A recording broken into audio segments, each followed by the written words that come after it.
Assalamualaikum warahmatullahi wabarakatuh. Waalaikumsalam warahmatullahi wabarakatuh. Selamat malam, salam sejahtera. Pada hari ini, Kamis 4 April 2024, pada jam 20.15 waktu Indonesia bagian Barat, kami dari kantor hukum JNH & Partner hadir di hadapan saudara-saudara semua, rekan media dan pers, dalam rangka mewakili klien kami, Saudara Syahbudin SHIMH bin Muhammad Yusuf Amir Arifin alias Adin Arifin selaku korban dari dugaan suatu tindak pidana. 1. Penyebaran berita bohong dan fitnah menggunakan media elektronik dengan mengatakan Adin Arifin penipu 25 miliar. 2. Korban dari suatu tindak pidana perbuatan yang tidak menyenangkan, intimidasi, dan ancaman kekerasan yang terjadi di kediaman klien kami, yaitu Grand Wisata Cluster Rivertown BC 15 nomor 7, BC 11 nomor 31, RT 002, RW 009, Kelurahan Lambang Jaya, Kecamatan Tambun Selatan, Kabupaten Bekasi, Jawa Barat. Berdasarkan laporan polisi yang kami jelaskan terhadap para terlapor, yang pertama, Saudara Habib Bahar bin Smith, yang kedua, Saudara Asad Sahab, dan yang ketiga, beberapa akun media sosial. Kami, Hari Pribadi Garves SHIMH, kemudian Dr. Chan Hilman Himawan SHMH MKN, kemudian Muhammad Hurran Muhajalin SHSE, selaku kuasa hukum dari korban, yaitu Saudara Adin Arifin, akan menginformasikan. Pertama, bahwa pada hari Ahad, Minggu, tanggal 17 Maret 2024, kurang lebih pukul 10.40 waktu Indonesia bagian Barat pagi, secara tiba-tiba Saudara Habib Bahar bin Smith dan Saudara Muhammad Asad Sahab bersama massa ormas dari berbagai aliansi yang berjumlah kurang lebih sekitar 50 orang memasuki dan menggeruduk rumah kediaman klien kami, Saudara Adin Arifin, di perumahan Grand Wisata Cluster Rivertown BC 15 nomor 007 dan BC 11 nomor 31, RT 002, RW 009, Kelurahan Lambang Jaya, Kecamatan Tambun Selatan, Kabupaten Bekasi, Jawa Barat.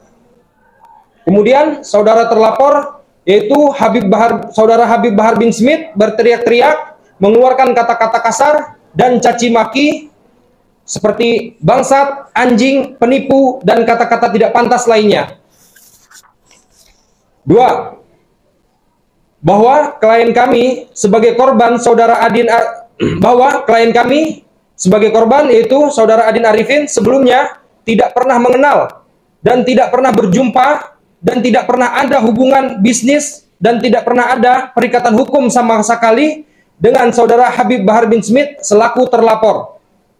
3. Bahwa klien kami selaku korban, yaitu Saudara Adin Arifin, mengenal Saudara Muhammad Asad Sahab dan istrinya Saudari Tike Wilda Mayadi, di mana klien kami, Saudara Adin Arifin, adalah advokat tersumpah dan leader dari Kantor Hukum Indonesia, di mana pada Maret 2022 dan April 2022, Saudara Muhammad Asad Sahab dan istrinya, Saudari Tike Wilda Mayadi, meminta bantuan hukum kepada Kantor Hukum Indonesia atau KHI, serta memberikan surat kuasa kepada Kantor Hukum Indonesia agar Kantor Hukum Indonesia memberikan bantuan hukum dan upaya-upaya hukum demi kepentingan hukum Saudara Muhammad Asad Sahab dan istrinya, Saudari Tike Wilda Mayadi. Bahwa tim dari Kantor Hukum Indonesia, di mana Saudara Adin Arifin sebagai leadernya dari Kantor Hukum Indonesia, telah bekerja sesuai dengan prosedural hukum acara yang berlaku, yaitu berupa pendampingan terhadap kliennya serta memberikan pandangan-pandangan hukum dan upaya-upaya hukum demi kepentingan dan upaya hukum kliennya, yaitu Saudara Muhammad Asad Sahab dan istrinya, Saudari Tike Wilda Mayadi. yang pada saat itu Saudara Muhammad Asad Shahab sedang tersangkut kasus robot trading atau DNA Pro. Bahwa dari upaya-upaya hukum tersebut, Kantor Hukum Indonesia atau KHI sudah dan telah menjalankan tugasnya dengan baik. Dan adanya prestasi kerja dari Kantor Hukum Indonesia sesuai dengan aturan hukum yang berlaku. Namun dengan liciknya dan diduga dengan niat jahat dari Saudara Muhammad Asad Shahab terhadap Kantor Hukum Indonesia, di tengah perjalanan penanganan kasus tersebut, Saudara Muhammad Asad Shahab dengan tiba-tiba mencabut surat kuasa. Ini perlu diingat, mencabut surat kuasa secara sepihak terhadap Kantor Hukum Indonesia. Padahal Saudara Muhammad Asad Shahab sangat memahami bahwa pencabutan surat kuasa sepihak adalah suatu pelanggaran kesepakatan perjanjian. Ingat, suatu pelanggaran kesepakatan perjanjian yang sudah tertulis dalam perjanjian jasa hukum yang sudah ditandatangani secara bersama. Kami menduga hal ini dilakukan Saudara Muhammad Asad Shahab adalah guna menghindari tagihan pembayaran biaya-biaya operasional dan biaya due diligence dokumen serta biaya success fee yang harus dibayarkan Saudara Muhammad Asad Shahab dan istrinya Saudari Tike Wilda Mayadi terhadap Kantor Hukum Indonesia. Bahkan dari informasi yang kami dapatkan dari Kantor Hukum Indonesia, sampai dengan hari ini, Kamis 4 April 2024, Saudara Muhammad Asad Shahab dan istrinya Saudari Tike Wilda Mayadi masih belum melunasi biaya operasional dan biaya due diligence dokumen dan biaya success fee kepada Kantor Hukum Indonesia. Atau dengan tegasnya, Saudara Muhammad Asad Shahab dan istrinya Saudari Tike Wilda Mayadi masih berhutang. Ini perlu diingat, ini masih berhutang kepada Kantor Hukum Indonesia atas biaya operasional, biaya due diligence dokumen, kemudian biaya success fee yang sampai hari ini belum dibayarkan oleh mereka kepada Kantor Hukum Indonesia. Selanjutnya, nomor 4, bahwa klien kami selaku korban, yaitu Saudara Adin Arifin, tidak pernah mempunyai hutang dengan Saudara Habib Bahar bin Smith dan dengan Saudara Muhammad Asad Shahab dan dengan Saudari Tike Wilda Mayadi. 5. Bahwa terdapat dugaan tindak pidana yang telah dilakukan Saudara Habib Bahar bin Smith selaku terlapor dan Saudara Muhammad Asad Shahab selaku terlapor, yaitu dugaan pidana perbuatan tidak menyenangkan, melanggar Undang-Undang Nomor 1 Tahun 1946 tentang Peraturan Hukum Pidana sebagaimana pasal 335 dan atau pasal 170 dan atau pasal 167 dan atau pasal 310 dan atau pasal 311 dan atau pasal 368 dan atau pasal 369 KUHP, dan juga diduga melakukan pelanggaran terhadap tindak pidana kejahatan informasi dan transaksi elektronik Undang-Undang Nomor 1 Tahun 2024 tentang perubahan kedua Undang-Undang Nomor 11 Tahun 2008 tentang informasi dan transaksi elektronik atau ITA. Selanjutnya, bahwa 6, kami telah melaporkan dugaan tindak pidana yang dilakukan Saudara Habib Bahar bin Smith dan Muhammad Asad Shahab di Polda Metro Jaya pada hari Senin tanggal 1 April 2024 berdasarkan nomor LP yang pertama LP garing B garing 1832 garing 4 Romawi garing 2024 garing SPKT garing Polda Metro Jaya tanggal 1 April 2024 pukul 17.42 waktu Indonesia bagian Barat.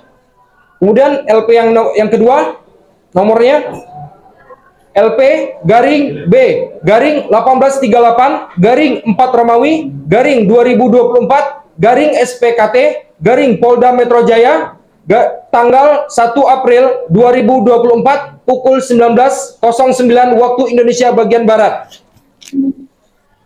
Kami selaku kuasa hukum korban Saudara Adin Arifin menegaskan pentingnya menindak tegas tindak pidana kriminal di dunia maya. Kejahatan informasi elektronik seperti fitnah dan penyebaran berita bohong atau berita palsu memiliki dampak yang serius, tidak hanya pada korban langsung, tetapi juga bagi masyarakat luas. Dengan mengambil langkah hukum, kami berharap dapat memberikan contoh bahwa tindakan semacam ini tidak dapat dibiarkan begitu saja.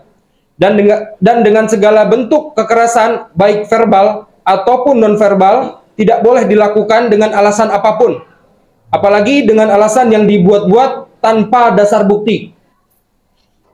Sehubungan dengan kasus ini, kami selaku kuasa hukum korban Saudara Adin Arifin, kami juga tidak mentolerir segala jenis bentuk duplikasi atau reposting konten materi berita yang telah tersebar selama ini berkenaan dengan hak dan kepentingan klien kami yang telah menjadi korban. Untuk penutupnya, terima kasih atas perhatian dan dukungan serta kehadiran saudara-saudari dalam konferensi pers ini. Lebih dan kurang kami mohon dimaafkan. Wabillahi taufiq wal hidayah. Assalamualaikum warahmatullahi wabarakatuh. Tertanda kuasa hukum korban, Kantor Hukum JNH and Partner. Terima kasih. Waalaikumsalam warahmatullahi wabarakatuh. Bismillahirrahmanirrahim. Alhamdulillahil alamin. Hamdan wa fina wa yukafi mazidah. Wassallallahu ala sayyidina Muhammadin wa ala alihi wa sahbihi ajmain. Perkenalkan saya Tubagus Mugi Nur Fadil Satya Tirtayasa, Ketua Umum Robitoh Babat Terserang Banten, sekaligus Wakil Ketua Perjuangan Wali Songo Indonesia bersama Laskar Sabilillah. Per hari ini kami mendampingi tim kuasa hukum Pak Adin bersama para anggota Laskar Sabilillah. Di sebelah kanan saya Kiai Anom, dan di sebelah kanan saya juga ada Kiai Isanuddin, juga ada Gus Irfan, beserta para sedulur-sedulur dari Laskar Sabilillah Perjuangan Wali Songo Indonesia. Maksud kedatangan kami adalah memberikan dukungan moral kepada Pak Adin Arifin yang perlu diketahui juga bagian merupakan keluarga besar Kesultanan Banten dan juga merupakan keturunan Wali Songo Indonesia. Jadi silsilah Pak Adin Arifin yang menjadi korban daripada fitnah dan pencemaran nama baik oleh Bahar bin Smith, beliau memiliki ibu bernama Ratu Ratnasasih dan binti Tubagus Muhammad Sanusi bin Tubagus Abdul Hamid bin Tubagus Muhammad Ghazali bin Tubagus Abdullah bin Pangeran Mustafa Abdul Hai bin Pangeran Sake bin Sultan Ageng Tirtayasa Sultan Abdul Fatah Sultan Ageng Tirtayasa yang merupakan pahlawan nasional, bin Sultan Abdul Mali Ahmad bin Sultan Abdul Mafakhir Mahmud Abdul Qadir bin Maulana Muhammad Nasruddin bin Maulana Yusuf bin Maulana Hasanuddin Sultan Pertama Banten bin Syarifiyatullah Sunan Gunung Jati Cirebon. Jadi Pak Adin ini merupakan saudara kami, keluarga besar kami, dan ayah beliau adalah Pak Muhammad Amin Arifin dari Sumatera, tapi dari garis ibu masih keluarga Sunda, masih keluarga Banten, masih terah Wali Songo. Sehingga kami dari Robito Kebangsaan Banten juga dengan kerjasama dengan Pak Jasuka, pimpinan Kiai Syarif Rahmat, dan juga dengan Laskar Sabilillah dengan Perjuangan Wali Songo Indonesia, di mana saya sebagai wakil ketua dan ketua umumnya adalah Kiai Gus Abbas Buntet Cirebon, cucu daripada pahlawan juga Kiai Abbas dari Buntet Cirebon. Nah, kami bersama-sama sifatnya turut prihatin akan tindakan persekusi dari Bahar bin Smith, apalagi persekusinya itu di luar norma kemanusiaan, langsung menyerang ke rumahnya pribadi beliau, padahal beliau juga memiliki keluarga, memiliki anak-anak yang masih kecil. Sehingga ini suatu tindakan yang kita harus waspadai bersama. Dan ini keluarga-keluarga kami, keluarga Wali Songo, prihatin atas banyaknya persekusi yang dilakukan oleh oknum-oknum Habaib Ba'alawi Wasal-Yaman. Contoh Habib Bahar bin Smith, dan juga yang nggak jauh darinya, dan juga Habib Umar Assegaf kepada saudara Lubis. Intinya kami mendukung adanya penegakan hukum yang tegas dari pemerintah, dari polisi, dari aparat keamanan, dari penasihat-penasihat hukum, dan perlu kerjasama bersama kita semua, warga Nusantara, warga bangsa Indonesia, karena kita tidak ingin diperbudak di negeri sendiri. Dan perlu kami sampaikan pula, kami juga membuka hotline pengaduan. Jadi bila mana ada warga Nusantara, warga negara Indonesia, warga Wali Songo, para ustadz, para kiai, para gus yang mendapatkan perlakuan zalim dari para oknum-oknum Habaib Ba'alawi Wasal-Yaman, sepisal seperti Bahar bin Smith ini, kami membuka hotline khusus dari Divisi Hukum Laskar Sabilillah Perjuangan Wali Songo Indonesia. Jadi bila mana ada pengaduan, bisa menghubungi kami di nomor yang akan saya sampaikan berikut, yaitu di nomor 0813 914 88388. Jadi sekian dari kami. Semoga perbuatan Pak Bahar bin Smith ini yang zalim kepada saudara kami Pak Adin Arifin hanya terjadi kali ini saja, tidak menjadi efek berantai yang menimpa kezaliman ini kepada warga negara yang lain. Kami berharap ini semua bisa ditindak tegas oleh hukum sehingga hak-hak warga negara ini terlindungi, dan kita juga tidak ingin ada kezaliman-kezaliman terjadi di kedepannya. Sekian dari kami. Lebih baik kita akan disampaikan lagi oleh Kiai Anom tentang dukungan dari Laskar Sabilillah. Monggo ya. Assalamualaikum warahmatullahi wabarakatuh. Waalaikumsalam warahmatullahi wabarakatuh.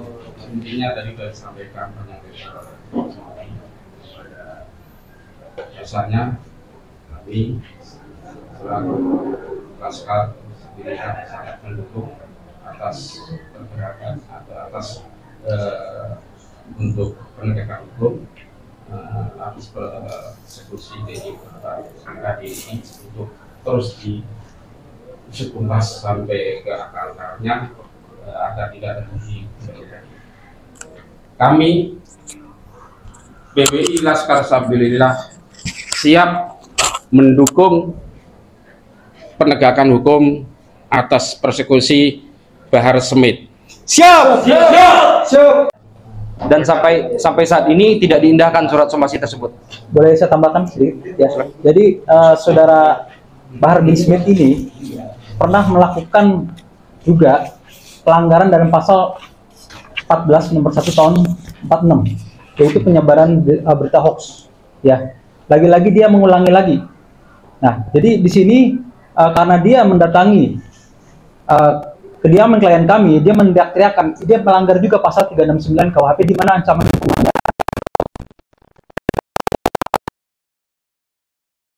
pencemaran nama baik 310 yang dilakukan secara langsung. Di situ juga digeruduk massa oleh masanya Bahar bin Smith. Dia melakukan pengrusakan terhadap pintu besi dan mau dirusak, mau digembok, mau dipanjat juga saat itu, tapi dihalang-halangi. Nah, terus di saat itu juga security-nya juga dipiting ya? Dipiting. Nah, itu pelanggaran dugaan tindak pidana yang dilakukan Bahar bin Smith. Jadi itu yang kedua, ada juga yang dilakukan dari akun-akun YouTube yang Said bin Sumaid dan Muhibin ya. Muhibin dia melakukan penggiringan opini di situ. Seakan-akan klien kami melakukan tindak pidana penipuan yang dimana tidak ada bukti sama sekali. Yang dimana semuanya situ adalah tuduhan yang fitnah, begitu, ya. Dan semua ini dugaan kami adalah didasari oleh saudara Muhammad Asad. Oke, terima kasih. Somasi berapa kali? Somasi dilakukan pada tanggal 21 Maret ya. 21 Maret sekali. Setelah dibacakan oleh rekan kami Pak Hari saat itu dibaca di YouTube. Terus kami juga mengirimkan. Kami kasih waktu seminggu untuk akun-akun tersebut untuk di take down, tapi tidak dilakukan.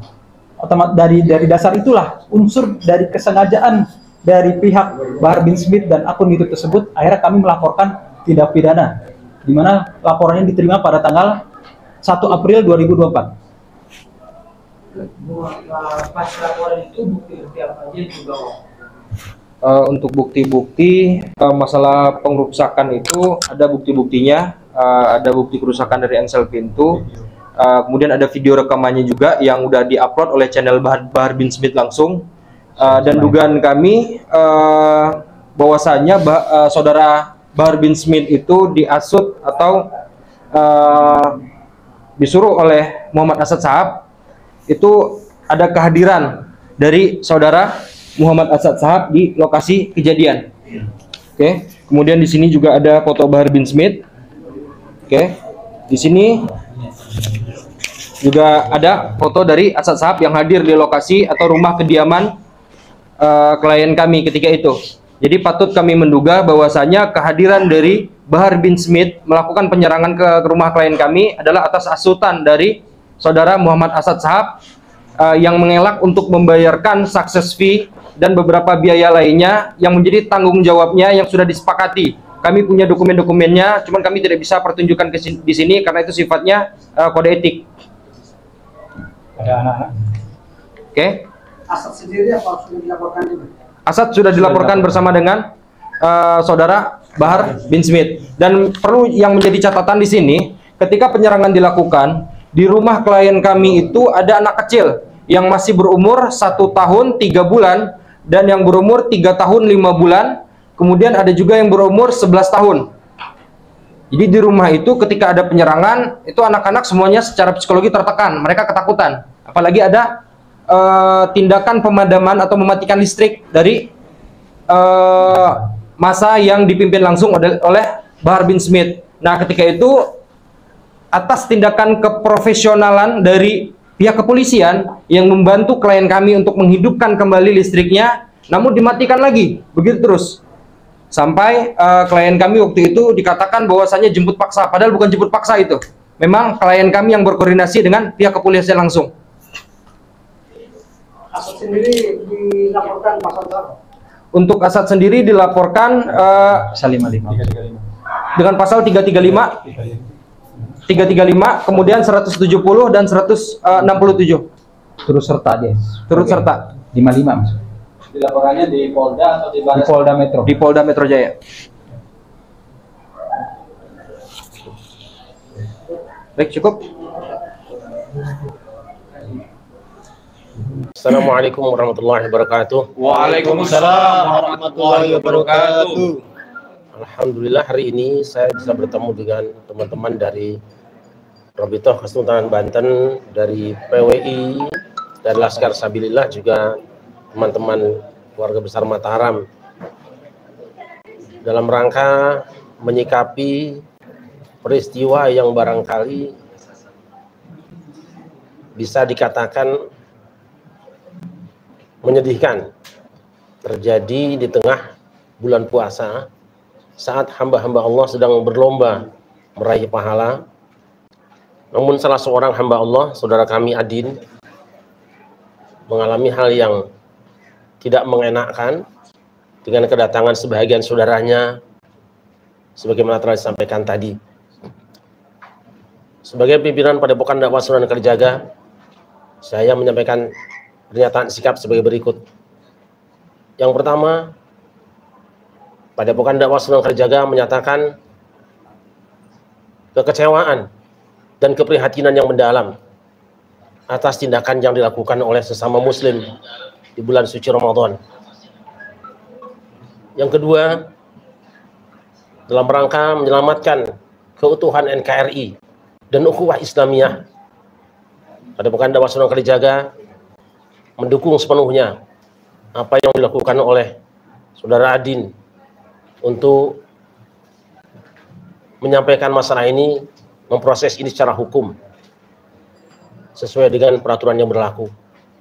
Dan yang ketiga, saya minta kepolisian dan semua aparat hukum, lurus kalian, ini negerimu, tidak usah kalian lihat siapa yang berbuat, lakukan apa yang harus kalian perbuat. Percayalah, Allah Subhanahu wa Ta'ala akan menjaga kalian. Amin ya Allah. Dari apapun dan siapapun, Amin ya Allah. selama kalian lurus. Dan kami, keluarga besar Padepokan Dakwah Sunan Kalijaga seluruh Indonesia, mendoakan agar negeri ini kembali tentram dan damai, Amin ya Allah. aman sebagaimana semula. Amin ya Allah. Bangkitlah negeriku, bersatulah bangsaku. Jangan biarkan pertiwi menangis berkepanjangan. Terima kasih. Assalamualaikum warahmatullahi wabarakatuh. Waalaikumsalam warahmatullahi wabarakatuh.